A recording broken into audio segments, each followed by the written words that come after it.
Hello, everybody, and welcome to this episode of Darkest Dungeon. That's right, I've decided it's time to go back to my roots a little bit and play some of the original Darkest Dungeon. It has been probably a year and a half, maybe even 2 years since I played base Darkest Dungeon. It has been quite a while, so thought it'd be good to go just check it out, play it, see how bad I am at it right now, and bring you all along for the journey. So I'm going to be doing all of the DLC here because, hey, why not? And we're going to be doing it on Darkest because I'm sorry, I'm not good enough to be doing Blood Moon. It's been far too long, all right? And we'll just call this one the YouTube Estate because YouTube is cool. Because only people on YouTube are going to be able to see this one. So let's get into it. It has been a very long time since I have played this. And we're going to watch the cutscenes because they're amazing. I love the cutscenes in this game. Come on, we all love the cutscenes. The old road. The old road. So good. Serpent-like suggestion through the Hey, look, countryside. it's the stagecoach. It's the stagecoach, guys, from Darkest Dungeon 2. More tenebrous places. Guys, look at it. It's from Darkest Dungeon. This is Darkest Dungeon 2. Okay, I'm sorry. The old road, and on its writhing path. God, I love this intro. Violence, and perhaps other damnably transcendent terrors. And the music in this game, oh, it's so good, man. So steel yourself, and remember there can be no bravery without madness. The old road will take you to hell, but in that gaping abyss, we will find our redemption. Amazing. I love it. God, this is such a throwback. I really have not played this. I've been playing a little bit on the Switch, like every now and again, just when I'm like laying in bed. But this is the first time I've played this in a long time. As far as kind of the goals of this, I don't really know. There are quite a few things that I have actually never done in Darkest Dungeon 1, the original. Things being like kind of the more obscure bosses I never fought. So I never fought the... God, I don't actually even remember what it's called. I know in the Crimson Court, there's like the statue. I can't remember what that's called. I've never fought that boss. I've never fought the Sleeper either in the Color of Madness. So yeah, we got our good old buddies Dismas and Reynold. Reynold, what happened to you? Where have you been? For those of you who maybe have only played Darkest Dungeon 2 and who have not played the original, I'm actually going to go ahead and turn off tutorials if I can. I think it's under options and then gameplay. Nope, it's not under other. There we go. I'm a master of this game. I don't need no fancy ass tutorial. But yeah, if you've never played Darkest Dungeon 1, there are going to be quite a few things that you might not understand or recognize. But you do, the basic of combat is pretty much the same. Of course, we don't have the turn order or anything like that. It's all speed based. We have these sheets here. One thing I do love about Darkest Dungeon 1, I feel like the UI is very good at explaining a lot of what's going on, even though there's so much information. But there is a lot to everything is like stats based in DD1, so you have to take that into account. And it's kind of like even the abilities are kind of hard to read. That's something that like took me a long time to be like, okay, accuracy base 90, damage modifier. Okay, so it does less damage. Okay, whatever. Hey, we just crit an insta kill. Very good. We'll just go ahead and let Reynold get the kill there. Excellent start. So this is kind of almost the pre-tutorial tutorial. Got some sapphires there, very nice. Like there's actually a tutorial dungeon after this, but yeah, this is kind of the precursor to that, which is interesting. So we've got ourselves a Fusilier here and a Bloodletter. This is definitely the... I would love to see a version of the Bloodletter come back to DD2. We obviously have the crack shots, kind of the new version of the Fusilier here. So that reduced our dodge, but here we go. We've got our ability here that makes this game so good. Oh god, he resisted the stun. Well, stuns are the thing you have to rely on in this game. Absolutely. Can't get away without stunning everything in this game. It's just the way it is. Punishment. Man, we're all stressed out and stuff. Okay, this time we're gonna stun him. There it is. There's our stun. See, I don't even need to daze him. What's that all about? Love it. Now, a lot of people might be saying, like, why don't you play with sped up animations and stuff, which is something that I normally do in my playthroughs more recently, but I want to enjoy the game for, you know, kind of how it was originally done. So close to being dead. He's probably gonna... Oh, there we go. Rain of Whips. Nice amount of stress to everybody here. And we're really getting chonked down. We see the Hamlet there in the background. Get the kill. The greater the fall. Fantastic. I'd take all of this. And if I remember correctly, this is a trap chest. So I think we're just going to return the Hamlet. That may not be the case, but I feel like I remember it being trapped. I think that's one of the few cases where it's kind of set. But yeah, a little bit of money, and we'll get some quirks. Let's see what we get. Oh, we start off with Twilight Dreamer. All right, that's not bad at all. Twilight Dreamer lets you ignore stealth. That's I mean, Sickly is pretty bad. Warren's Explorer is fine, but Twilight Dreamer it's not bad. That can definitely get you some... Now, we won't be dealing with stealth for quite a while, but yeah, here is our lovely Hamlet. I'm just gonna go through and get rid of all the exclamation points. But nothing much we can really do here except hire some heroes. Early on, everything is closed. It's all boarded up. We're gonna bring life back into this town. All right, we can do it. I have faith. We got Noyers and Tibone here, and yeah, here is our entry dungeon. I'm actually gonna go ahead and 1 sec. Graphics, other. I just want to turn off the I want to turn off the subtitles. There we go. Just because they tend to get in the way a lot, especially when there's just a lot of them playing at the same time. All right, so we can go ahead and get our team together. So we've got Red Hook, we've got the usual suspects. This is where the unusual suspects name from DD2 comes from, where you put the it's Grave Robber and Man at Arms, right?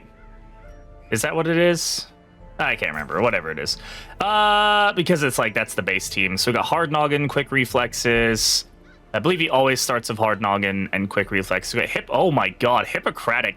That's not like amazing on the Plague Doctor. She's definitely not as potent a healer as her DD2 counterpart, but would love to see that on a Vestal. Automatanophobia. Oh god, she's stressed against humans. Okay. Lowered weapon imposter syndrome and the yips is pretty rough. Accuracy is one of the things in this game that you definitely I don't love. I don't think many people love. You basically never know if you're gonna hit. We start with Illumination and Hand of Light. There is a cat in my lap where there should not be a cat. Get out of my lap, cat. This might be the better option for us here. We can use everything from back here, but at least this way the Vestal can use Illumination if she wants to. You don't get to pick what abilities you start with either. That is something you have to take into mind. Yeah, let's go ahead. I'm just gonna grab a couple things here. We start with Anti-Venom because of the Plague Doctor, I believe, and Holy Water because of either the Vestal or the Crusader. I can't remember. I'm gonna take 2 shovels because I think we only need 1 if I remember. It's been so long since I played this. I definitely think we need at least a key, but I'll take 2. And we need the 1 holy water for something. Laudanum has almost 0 use in Darkest Dungeon 1, which is funny. And yeah, let's get into our first dungeon. So yeah, it's going to be kind of a learning curve. This game is, I would say it's much harder than the first one, at least in just understanding the mechanics of combat better. But as you can see here, we've got our dungeon. This is a tutorial dungeon, so this dungeon will always be the same. And then from this point forward, it will be kind of randomly generated. Grab ourselves a torch. Hell yeah. And then immediately use it. Because I love a well-lit dungeon. I ain't looking for no hidden shamblers in the night, you know? Got some skelly boys, some bone rabble. And we're gonna shoot them dead. So we got Blight here. Blight is effective against skeletons. But they are pretty much immune to bleed. Probably get a kill here. Voila. So very similar to Darkest Dungeon 2. Generally, my priority is almost always to just get kills. Is to prioritize, is target prioritization and killing things. Like, don't stall out fights. Or you do want to stall fights, but don't stall more than you have to or more than is safe to do so. We're gonna go ahead and use a shovel here. I wish shovels were in the in Darkest Dungeon too. I miss shovels for whatever reason. So we do have a fight coming up. Go ahead and give ourselves some light. You can see here this gives us additional dodge, scouting, monster surprise. Low light levels gives us higher loot. So here's our target prioritization. We have a stress caster here, and we don't have a stress healer yet. We'll have to get lucky, hoping that we can find a jester early on. But basically, she's just going to pump stress into our heroes, and stress is a mechanic that we definitely... Oh, yeah, she's got that dodge in her. She's really dodgy. Hey, so is Reynold, apparently. So see if we can land... So you can see here on the bottom right, you'll see down here, 78% chance to hit. That's because of her dodge. She has 13% dodge. A 2% chance to crit, and it will only cause 1 damage. But we'll take the chance that it hits. We do land the Blight, and I believe she is now dead, so that is good. Enemies that die from dot also don't leave a corpse, if I remember correctly. We'll go ahead and get the stun here. This guy's a little bit more deadly than the rabble, so. And there's a good crit. Excellent. Crit's also healing stress, so it's a very reliable way of healing stress in this game, unlike DD2. Illuminate here. Oh, look at that sword. Raises our torchlight as well. So yeah, you actually have abilities that interact with the torchlight, which is definitely something to keep in mind. Now, if I remember correctly, you can see here we've gotten scouting. This is how scouting works in this game. Pretty good scout there. So we have loot up here, loot with treasure, and we have a curio over here with a battle as well. So I said loot with treasure, battle with treasure, and battle with curio. The curio is going to cure stress. So I'm going to go up for the loot, and then we'll probably backtrack. And the reason, again, that I know that is just... Oh, okay, this is Kleptomaniac. Reynold always starts with Kleptomaniac, and I believe he just always gets at least one thing in this dungeon. Kleptomaniac just gives him a chance of basically interacting with an item and then taking the items from it. So it's not very good. Definitely he can screw you out of a lot of good stuff. I don't think Kleptomaniac can interact with curios in rooms or treasure in rooms, only in hallways. So here you can see we have surprised the enemy party because of the light value. And so this gives us, basically, we're guaranteed to all go first. This can sometimes be a pain, like be a bad thing.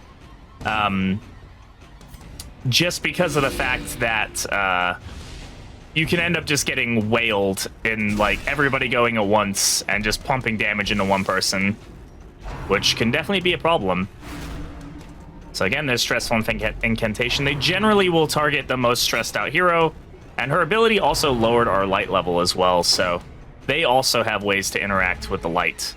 And that will change how things go. As you see, we get additional stress, and monsters have higher crit values.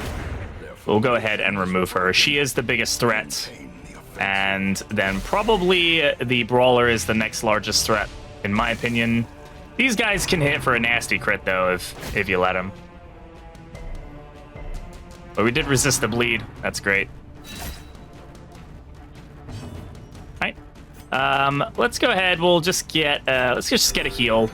Healing preemptively in this game is definitely, in my opinion, the way to go.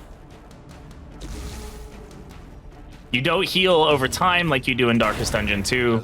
You have to heal basically during combat or using like food, which is food is a little bit different in this game as well. That should be him dead. We'll go ahead. We can do a little AoE heal here. A good 1 on everybody.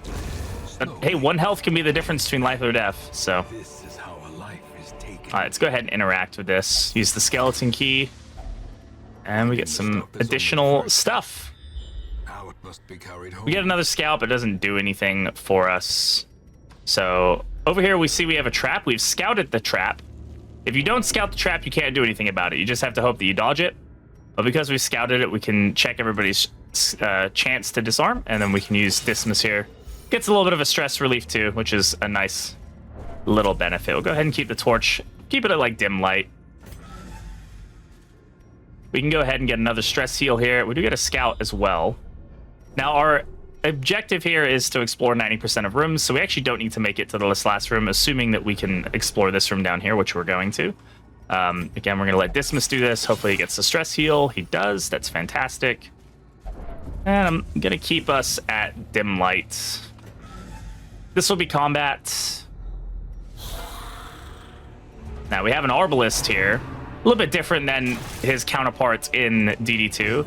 But still a pretty major threat, in my opinion. Very, very high crit rate. Very decent damage. And we'll go ahead and heal some of that back. And see if we can land this. 85% chance to hit it. Lands.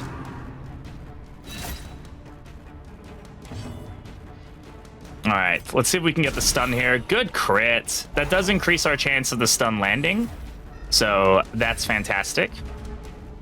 Basically, it just gives us the opportunity to have him skip his turn. We get more value out of it. Ooh, a swing and a miss. Because the turn order is invisible, does make it a bit more... makes combat a bit more dynamic, I would say, in some senses. Maybe dynamic isn't the right word. It's more like... it's more of a gamble when you make decisions like, okay, I'm gonna heal this turn instead of doing something else. It's always a bit more of a gamble when that happens. Good amount of money there. Citrines. Everybody who knows Shuffle FM knows that he loves citrines. They're his favorite thing in the game. So if you are in Shuffle stream or watching his YouTube video, definitely let him know that British Brett said to just tell him about how much he loves citrines. Now, we have 2 people with 20 stress here. The Vestal is probably the character that we're going to take on most runs, at least early on especially, because we pretty much need a healer. So I'd like to get rid of that stress because it doesn't go away between runs. So I'm going to use the Holy Water here on this item, and that should give us a nice 20 stress heal. Fantastic. Loving that. Now, when you go back into hallways, you do have a chance of something spawning in here again, but if it's a scouted hallway, it should, I believe it will always show you if something spawns in there. Now, there are invisible tiles. Those tiles are hunger tiles. We have yet to come across one, though I think we probably will in this hallway. Oh my god, 2 sapphires and 8 food. We've got plenty of extra food here. Like, we're not going to need all this food, so I'm just going to go ahead and feed these guys until they're full. Eventually they get full, they won't eat anymore. But we have enough food for a hunger check, which is probably going to happen on this tile. There it is. All right. The only reason I knew that was going to happen is just because we hadn't had one for quite a while, and I think the game sets it for a specific area in this dungeon. So hunger, we're going to go ahead and do it. It heals us up, but if you don't, you do it. You don't eat. You're going to be in for a world of hurt. Everybody's going to take a lot of damage and a huge amount of stress. We can continue, so I'm going to go ahead and continue. We're in good condition. DD2 is very much, or DD1, sorry, is very much about just pushing as much as you can, as safely as you can, but definitely trying to get as much as you can. We have the shovel for this, so we also still have a skeleton key. I think we might need that. I'm gonna go into here with as much light as possible. Ah, yeah. So we're going to want that skeleton key. We do get the surprise here. Now, this is the Bone Courtier. And he is probably one of the enemies that people despise the most in this game because of his high stress damage. And his high dodge as well. It's very annoying. And he just decided that everything was going to be stopped there. Okay, so let's go ahead. We're going to go stun one of these guys.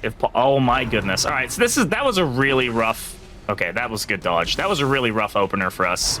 Pretty much everything got resisted that we needed to. But hey, we're dodging, so... You know what? That all pans out. That's fine by me. Went for Axe Blade, so we won't get the move there. He does have the ability to move people. Now, let's see if we can land it this time. Oh my goodness, what is his blight? It's only 10%. Video game. Darkest dungeon already causing me problems. I mean, come on, the audacity. Well, at least the Arbalist is dead after this. He hasn't crit anybody, so that's good. But yeah, there's Tempting Goblet. 15 stress. Oh my goodness.